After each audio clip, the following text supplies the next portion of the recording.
But who do we have up next? I am curious here, continuing along with pools. It's Critter versus P2P with Gibus.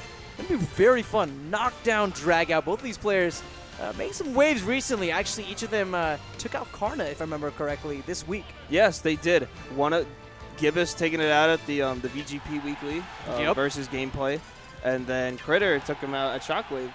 Oh, yeah. And these are two players I think are great representatives of what I call the ankle biters, right? Those up-and-comers. You have that established tier of players overall. And, yeah.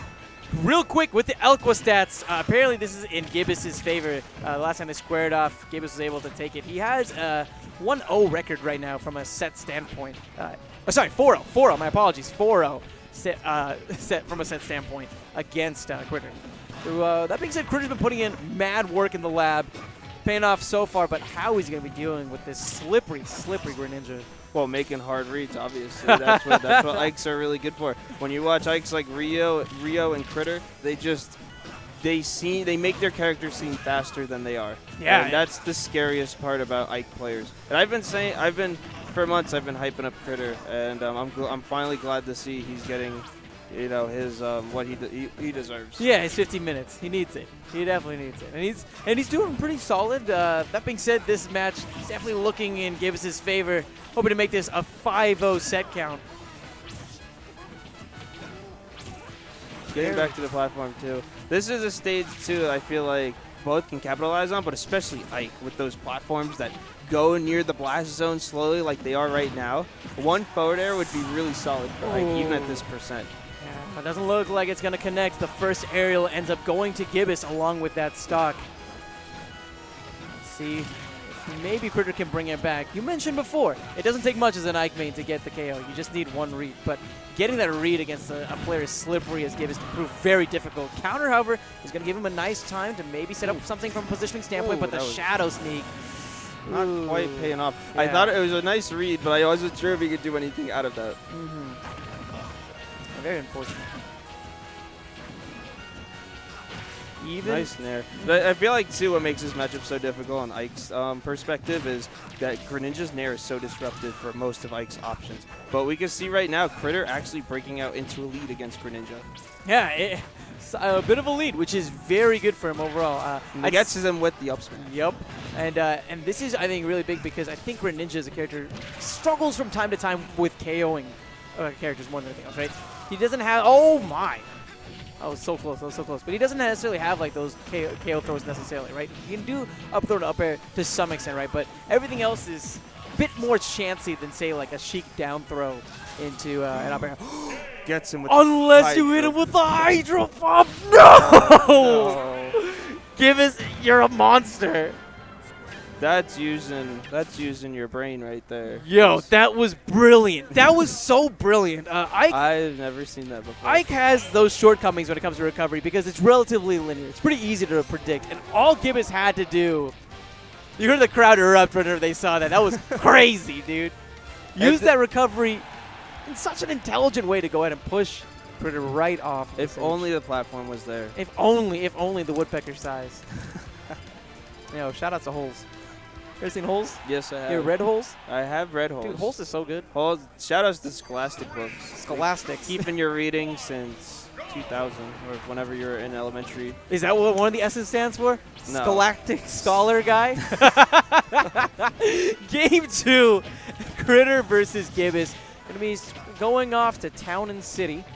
Actually going back. I think Critter was definitely taking a full advantage of that last game. Yeah. And it's just unfortunate like what hard reads can do, especially with characters with linear recoveries. But I feel like this is a good stage for him to go to. It's comfortable. It feels like home for Ike because of the blast zones and just how early you can match those kills. See what he can do with it. Pretty close first game overall. Is this like the right music? No. Oh, counters with the up smash and. Right. There we go. I was listening to it. I was like, this is pretty good. This is pretty good music. And then I was like, wait a minute. Ooh, almost just catches him with the hydro pump again. Something isn't right. Oh yeah, you're right. All right, stuck in the corner here. Let's see how Gibus is going to be getting out. Man, that long range once again making it so difficult. Going to jump actually this time. Pretty smart because Critter has had this tendency to, I think, to short hop and then aerial. And the jump, I think, gives him an option to kind of escape that pressure. Yeah, almost identically even. That up smash is going to take it. Man. That move comes out so quick, and you do not expect it when it's the back hit of it. It's just that range, man. It's just that range. Comes out quick, I guess, relative to Ike's moves. You know? Just tough.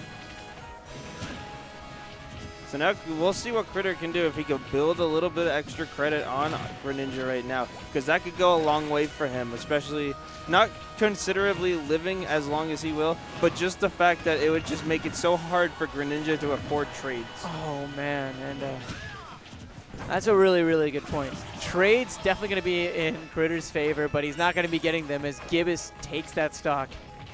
36%? Yeah, it's not the worst. Yeah. Not the worst deficit, but... And I'd say that I think that Gibus probably has an easier time piling on percentage from an early game standpoint than Critter does. It's a simple misconception with characters in Smash. Just because a character puts on early percent like a Mario or a Sheik does not mean the matchup seems impossible. You just have to have the mindset that you have to give up 50-some% in order to let yourself chip away or even kill as strong as you can. And for a big body like Ike, 50%, what is it really? What is it really? Yes. It knocks him into the mode where Rage starts to be active, and it allows him to have a little bit more knockback onto his moves. Ooh, trying to anticipate with that counter. Still pretty close. That fair is so good. Just crossed 3 minutes in game number 2. Critter really looking to see if he can put one on the board here. I'd be real hyped to see that. Yeah. And you notice the difference in the way that Gibus is playing. He's playing much more projectile-based. Dash attack nearly ends up netting that stock. Oh, so close. Going for a lot of these shadow sneaks.